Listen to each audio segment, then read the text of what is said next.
Assalamualaikum warahmatullahi wabarakatuh. Perkenalkan kami dari kelompok 8 yang beranggotakan Giranti Ayub Dahatsari, NIM B100190270, Winarni Elasari, NIM B100190282, Fitra Yoga Hanarko, NIM B100190286.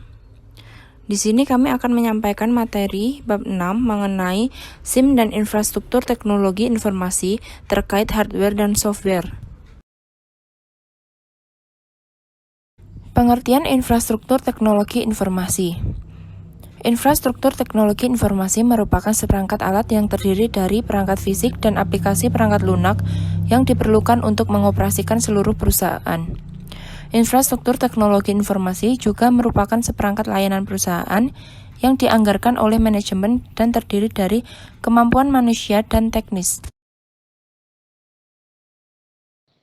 Tahap evolusi infrastruktur teknologi informasi. 1. Era mainframe umum dan komputer mini. Terdiri dari mainframe utama dalam melakukan pemrosesan terpusat yang dapat terhubung dengan ribuan terminal dan akhirnya komputasi desentralisasi dan departemen menggunakan jaringan mini komputer. 2. Era personal komputer, di mana infrastruktur teknologi informasi telah didominasi oleh meluasnya penggunaan komputer desktop mandiri dengan alat produktivitas kantor. 3. Era klien atau server, di mana infrastruktur utama klien terhubung ke komputer server yang lebih kuat yang menangani sebagian besar pengelolaan dan pemrosesan data. 4. Era komputasi perusahaan. Perusahaan didefinisikan oleh sejumlah besar PC yang terhubung ke jaringan area lokal dan standar penggunaan yang berkembang dan perangkat lunak untuk menghubungkan jaringan dan perangkat yang berbeda yang terhubung ke jaringan perusahaan secara keseluruhan sehingga informasi dapat mengalir dengan bebas ke seluruh organisasi. 5. Era komputasi cloud dan mobile. Pertumbuhan kapasitas bandwidth internet telah mendorong model konfigurasi klien server lebih maju, menuju apa yang disebut model cloud computing. Cloud computing mengacu komputasi yang menyediakan akses ke dalam sumber daya komputasi yang terintegrasi dan boleh dibagikan melalui sebuah jaringan yang biasanya adalah internet. Tren platform perangkat keras terkini. 1. Platform digital mobile, seperti smartphone dan tablet. 2. Komputasi jaringan. Digunakannya komputasi jaringan biasanya melibatkan motif penghematan biaya, kecepatan komputasi, serta kegesitan. 3. Cloud computing adalah sebuah model komputasi di mana pemrosesan, penyimpanan perangkat lunak, dan layanan lainnya disediakan layaknya sumber virtual terpadu pada suatu jaringan yang umumnya adalah internet. 4. Konsumerisasi dari IT dan BYOD. BYOD adalah salah satu aspek dari konsumerisasi teknologi informasi, di mana teknologi informasi baru yang pertama kali berkembang di pasar konsumen mulai menyebar memasuki organisasi bisnis. Konsumerisasi IT tidak hanya termasuk perangkat mobile pribadi, namun juga layanan perangkat lunak yang digunakan organisasi bisnis seperti Google, Yahoo, Gmail, dan lain-lain. 5. Virtualisasi adalah proses penyajian serangkaian sumber daya komputasi sehingga mereka dapat diakses tanpa terbatas oleh fisik dan geografis. Tren platform perangkat lunak terkini. 1.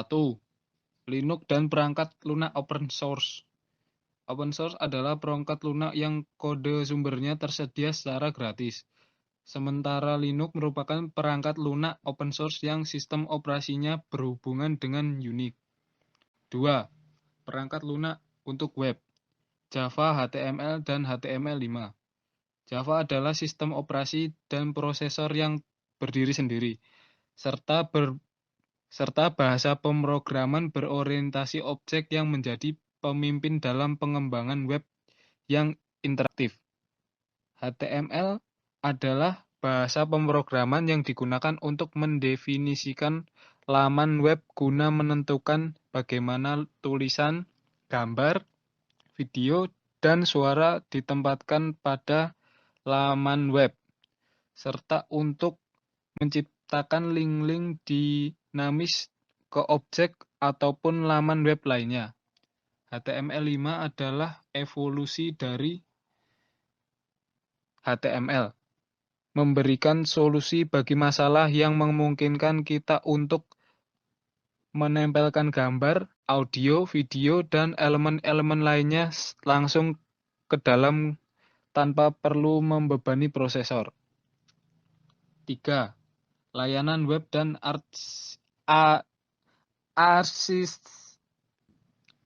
layanan web dan arsitektur berorientasi layanan. Layanan web mengacu pada rangkaian komponen perangkat lunak yang melakukan pertukaran informasi satu sama lain dengan menghubungkan bahasa dan standar komunikasi yang bersifat universal. Arsitektur berorientasikan layanan adalah rangkaian layanan web lengkap yang mengkomunikasikan aplikasi kerja perangkat lunak satu sama lain. Peran teknologi informasi dalam SIM. 1. Membuat sebuah sistem informasi manajemen dapat berjalan dan dioperasikan sebagaimana mestinya. 2. Memudahkan pengelolaan sistem informasi manajemen, karena dalam pelaksanaannya akan lebih mudah diterapkan jika sebuah sistem.